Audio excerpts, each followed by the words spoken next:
Usually I interview celebrity type people, but I believe this person I'm interviewing right now is a celebrity as well in some ways.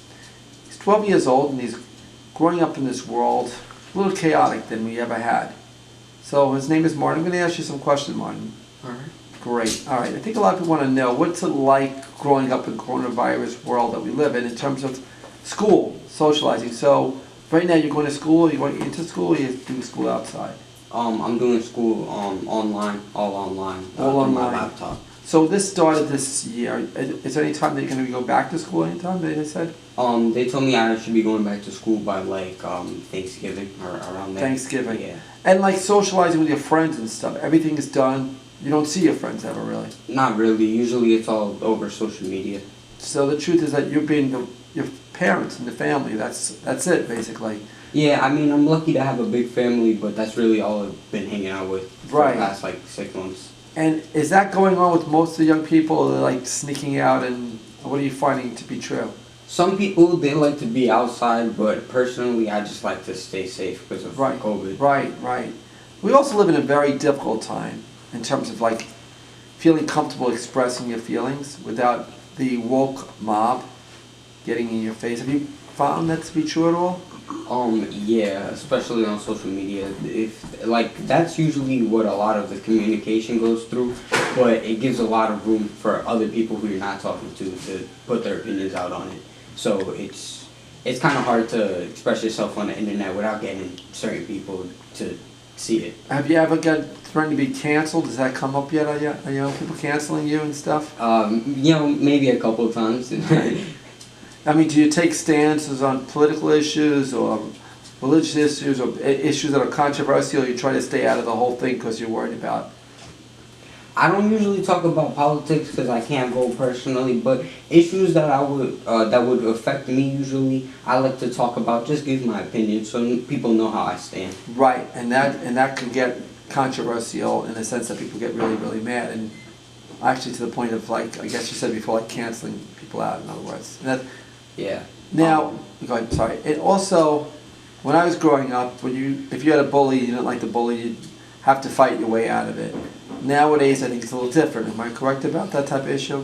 It really depends on the issue because certain situations have been just handled over social media or handled during school with teachers having to get in the middle of it. But personally, in my experience, I've gotten into a few fights because of bullying. Oh, being bullied, in other words. Yeah, So it still goes on in the schools, even with this whole anti-bullying campaign. definitely. All right, and it's a shame to some degree.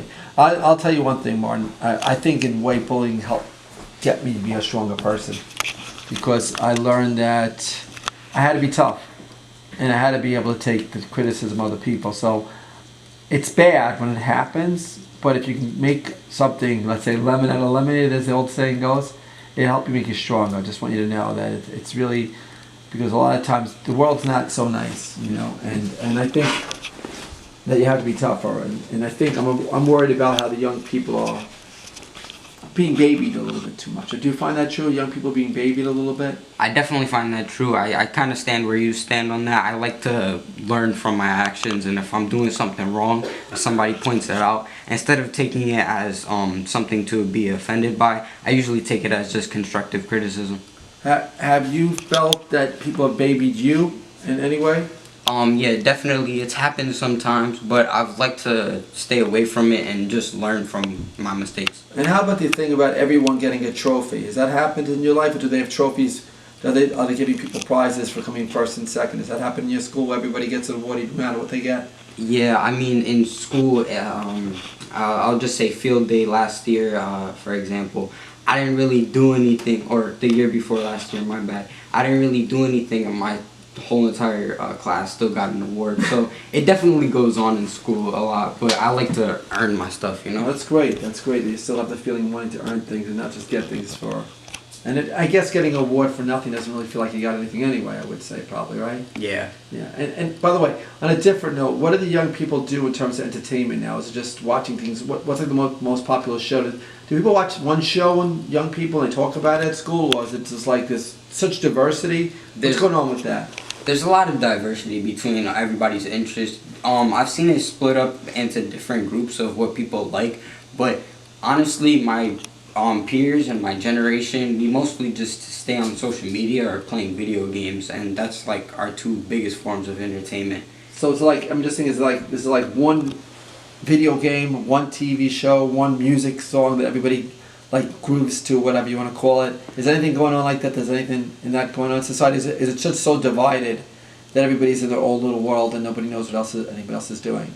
I feel like it's maybe that there's so much that certain people just like to stay away from a lot of it, and it tends to make everybody just focused on one thing. So not everybody's really focused on one thing together. They're just in their separate groups. So let's say I was trying to market a product to people your age, with there being such diversity out there with people your age. How can I reach everybody if everybody's in their own little worlds? Personally, I would probably take the route through TikTok. It's like the biggest social media app among my peers right now, and it's so easy to blow up with the algorithm that, people doing the dumbest things will get millions of views. Right, right. I'm just saying, is there any there's no show that's really everybody's watching, no music videos, there's nobody. It's funny because again, going back to my days, there were big shows, a big Michael Jackson video, a big Madonna, a big Bruce Springsteen. It was like everything was big like that. There's nothing like that right now. It's is there a big video game that comes out, everyone's gonna grab it before it comes out or something? What's the biggest thing that you've seen almost everybody grasp? Is there anything like you can remember happening right now? It's it changes a lot. Like a month ago, 2 months ago, I could probably tell you that the biggest game out was this game called Fall Guys.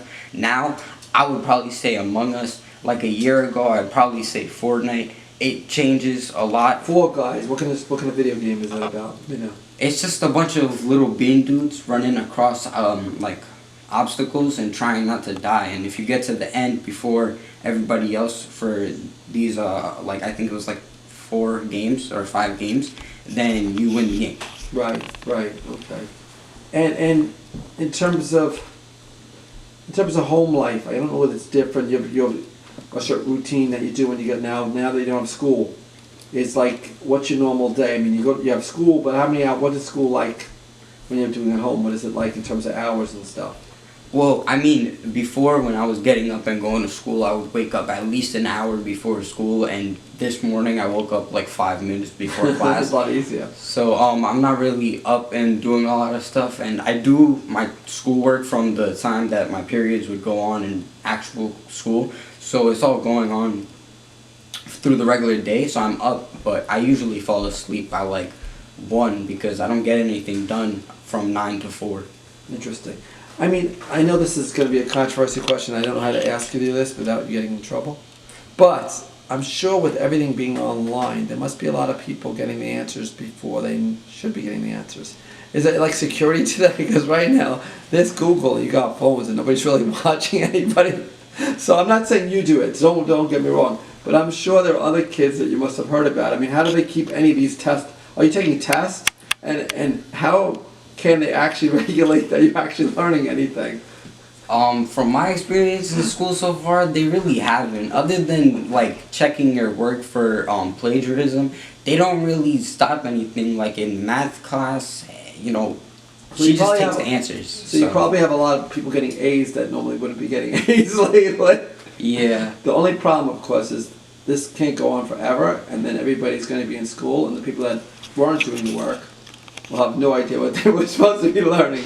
So by Thanksgiving, I think there might be a drop in the grade point average of most kids in your school if that's what's going on with that there as well. Yeah, so far I've kind of felt the effects of COVID as, going with my education, because before school ended, I was really at the top of my stuff, and now everything just kind of seems a little out of whack, and I'm not really on top of everything I can be because I just don't have that information. Sure, and I mean the idea of having this teacher, you have a teacher that's teaching the classes, I guess, but they're not there. They're there on a TV screen, but they're not really there, so it's hard. I guess you could ask questions afterwards and stuff, and how about things afterwards with clubs and stuff? There's no clubs or anything like the gym and the clubs and the activities? What happened to that? Is anything like that goes on at all? I'm pretty sure that we're doing fall sports right now. But nothing. But there's been no sports, and there's been no like drama, and there's no more clubs. There's nothing really going on. Nothing really. Everybody who is doing something like music and like just outside of school, it really all just got shut down as soon as Wow. COVID hit. Yeah, it must be difficult, like keeping the whole relationship with peers and socializing, which is an important part of the whole school atmosphere. It must be very, very difficult. I mean, yeah, you can do things on the computer, you can call on the phone once in a while, but it's a little different than seeing your friends and stuff. It's not an easy thing to go through, and it's also scary, I guess. With this COVID, it must be very scary for the whole thing with your family. The good news is at least you got close, so you got to stay in time with your family, I guess, as a whole. Yeah. Right. All right. And how about music scene? Before I let you go, what's the give me a? I would love to know what's your favorite song right now in the music count. I want we decide. My favorite song right now. I really I don't know. I've been listening to this one song. I mean, it's not the biggest thing, but this New York rapper, his name is Chef G, and his best friend Sleepy Hollow. They just put out like a tape, and one of the songs off of it blew up. It was like the biggest song off of it, and that's like one of my favorite songs right now. Very cool. Very cool. Yeah. All right, Martin. Thank you for joining us tonight. I really wish you all the best in the coming time, these years, and God willing, coronavirus be gone before you know it. You're back to